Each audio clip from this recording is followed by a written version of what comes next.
சரி, இப்ப இன்னொரு தற்போது தென் பகுதியில் இந்தியாவின் வடக்கு மற்றும் மேற்கு பகுதிகளில் தற்போது இந்த அட்டாக் நடந்துட்டு இருக்கு. பதிலடி கொடுத்துட்டு இருக்காங்க இந்தியா.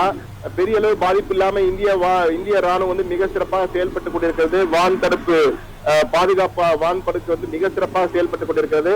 ஆனால் தற்போது தமிழகம் போன்ற இடங்களில் உள்ள தென் மாநிலங்களில் உள்ளவர்களுக்கெல்லாம் ஒரு அச்சம், இங்கும் இந்த தாக்குதல் நடைபெறுமா என்ற அச்சம் இருக்கிறது. பாகிஸ்தானால் இந்த இடங்களுக்கு வந்து தாக்குதல் நடத்த முடியுமா சார்? அதாவது குறிப்பா நேரடியான கேள்வி, தமிழகத்தின் மீது பாகிஸ்தான் தாக்குதல் நடத்துமா? நிச்சயம் நடத்துறதுக்கு சான்ஸ் இருக்குது. ஏன்னா இங்க வந்து Indira Gandhi atomic research station இருக்குது கல்பாக்கம். அது ரொம்ப முக்கியமானது. அவங்களோட எய்ம் என்ன, இது மாதிரி பண்ணும்போது அங்கே எலக்ட்ரிசிட்டி மற்ற டிவாஸ்டிங் எஃபெக்ட் இருக்கும். அதுக்கு ட்ரை பண்ணுவாங்க. ஆனால் வர்றதுக்குள்ள 3000 கிலோமீட்டர் டிஸ்டன்ஸ் இருக்குது, ஏரியல் டிஸ்டன்ஸ். வர்றதுக்குள்ள அதை டிசைட் பண்ணுவாங்க. இம்மிடியேட்டா அவங்க என்ன பண்ணுவாங்கன்னா பார்டர் ஏரியா அங்கே வந்து கான்சன்ட்ரேட் பண்ணி அங்கே ஒரு சக்சஸ் வரும்போது ஃபர்தர் பண்ணுவாங்க. இல்லாட்டி அங்கே ஃபெயிலியர் ஆகும்போது ட்ரை பண்ணலாம். சான்சஸ் இருக்குது. எப்பவுமே ரூல் அவுட் பண்ண முடியாது. சரி, இப்ப அந்த தமிழகத்தில் நோக்கி வரும்போது இந்த இடத்துல வான் பாதுகாப்பு அம்சங்கள் எப்படி இருக்கு சார்? நம்ம உங்க அனுபவத்துல நீங்க இங்க வரும்போது எளிதாக வானிலையை இடைமறித்து தடுத்து விட முடியுமா? அதற்கான பலம் இந்தியாவிடம் இருக்கா சார்? பலம் இல்ல, டிஃபென்சிவ் சிஸ்டம் ரொம்ப பிரமாதமா இருக்கு. எல்லாத்தையும் தடுக்கிறது. அங்க பார்டர்லயே ஒரு 1 மினிட் 2 மினிட்ல வர்ற ஏவுகணையே தடுத்து நிறுத்திடுறாங்க. இங்க வரும்போது அரை மணி நேரம் ஆகும். அதெல்லாம் ஈஸியா பிளாக் பண்ணுவாங்க.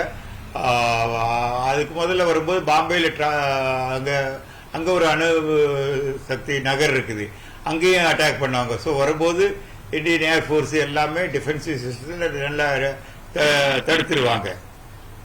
அதே சமயத்தில் தடுத்துருவாங்கன்னு நம்ம வாட்டுக்கு அமைதியா இருக்க முடியாது. எல்லா மெஷர்ஸும் சரி பண்ணியிருக்கணும். சிவில் டிஃபென்ஸும் சரி பண்ணிக்கிட்டு இருக்கணும். அது ஆல்ரெடி எக்ஸசைஸ் பண்ணியிருக்கிறாங்க. எல்லா இடத்துலையும் நல்ல பாதுகாப்பா இருக்கு.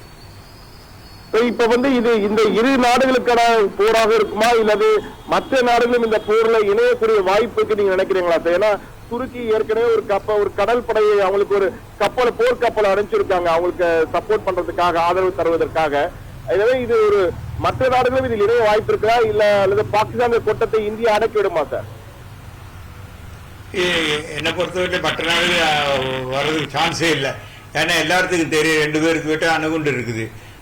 அதிகம் பிசிக்கலி சேராம பேக் சைட் சப்போர்ட் கொடுப்பாங்க, எக்யூப்மெண்ட் கொடுப்பாங்க, பணம் கொடுப்பாங்க, இது வெப்பன்ஸ் அம்யூனிஷன் கொடுக்கறதுக்கு ஆயில் இந்த மாதிரி சப்போர்ட் பண்ணுவாங்களோ. டைரக்டா சேர மாட்டாங்க. இந்த உக்ரைன் மாதிரி ஒரு பக்கம் இது ரஷ்யா, அந்த பக்கம் அது மாதிரி எல்லாம் சேர்றதுக்கு சான்ஸ் இல்லை.